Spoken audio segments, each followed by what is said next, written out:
Alright, what's happening everybody? Just want to do a really quick video. This is Guru Stat Comparison, which I did. I got some info from, I think it was Profitly, profit.ly, where I looked at the stats. Or was it actually, it was actually a video of Kyle, I think, where he actually did this Guru Stat Comparison, and he was comparing it with his own stats.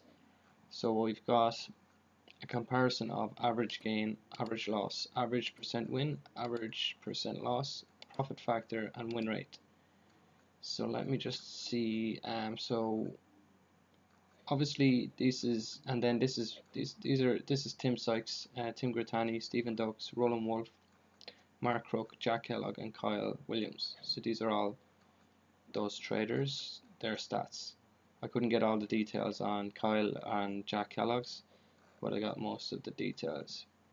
And then it's just the same here for me since I started trading about 2 years ago, and then me year to date. But this is actually it's probably a month out of date, but there's not much of a change. So obviously I have a small account, so my average gain is smaller dollar wise compared to these guys. But that's not the major that's not a concern because I'm with a small account, so that's okay. The most important thing is that my average gain is higher than my average loss, and it is here and here, and that your average percent win is bigger than my average percent loss. So if you can manage that in trading, that means you're a profitable trader.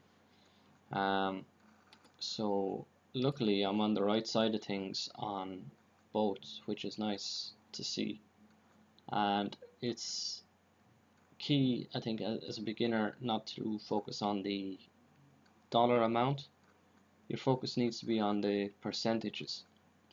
So a big goal of mine this year and going forward, this year in particular, just to kind of get it nailed in my brain kind of a thing, is to keep my risk on every trade to 3%. Very occasionally I'll extend it to 5% risk. So if I'm down 5%, I'll cut my position, I'll take my loss, and I won't let it get any bigger than that. But it's actually 3% that I'm keeping it at. It's only in a very kind of exceptional circumstances will I give it a little bit more room, but I don't even like doing that at the moment.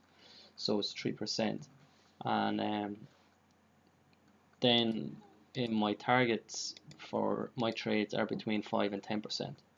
So I like to get 5 or 10%. When it's within that kind of bracket, I'll look to take my profits.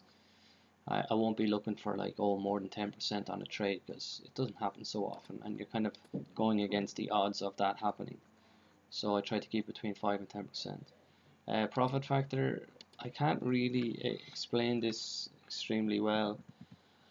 You probably need to look up Kyle Williams. I think he explains it well, but I think it's just basically your profits compared to your losses. So obviously if it's over 1, you're in profit.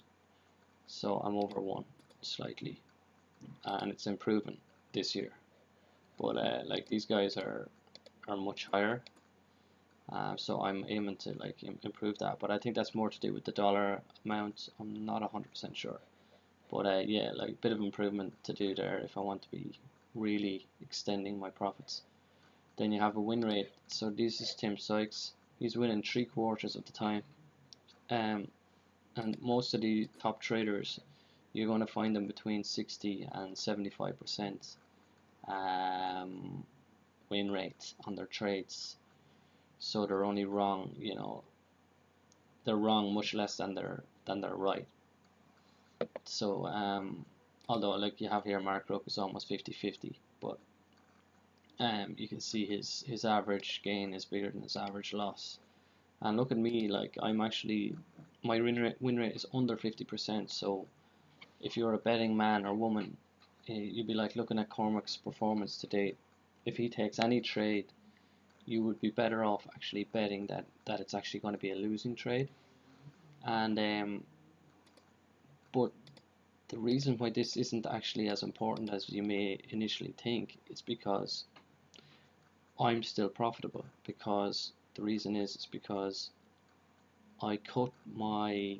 I know it seems very obvious to a lot of people, but like for an absolute beginner who's probably watching this, it mightn't be so obvious.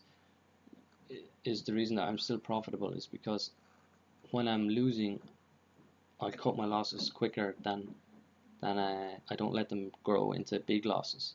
So I can take a load of small losses, and then a big win will wipe out the small loss because I'm taking bigger wins.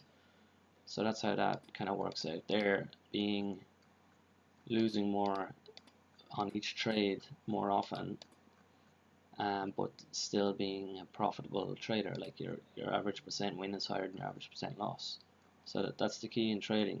Like it's making sure you have this equation or whatever you want to call it right. And if you don't have that right, then you're not going to profit. You can have the biggest wins that you want, but if you ultimately your average loss is higher and your average percent loss is higher, if you have this equation backwards, then you're not a profitable trader. So my focus going forward is to keep this equation the way it is, and maybe even tidy up my average loss and bring it down closer to these guys. Most of these guys are under 5% in their average loss, but I'm not too far away from them there. I'm actually better on them there than Stephen Ducks. So like as long as you're keeping them fairly tight, your losses, um, then you should do well. So there it is. That's all I got on this little episode. Hope you got something from it. Cheers.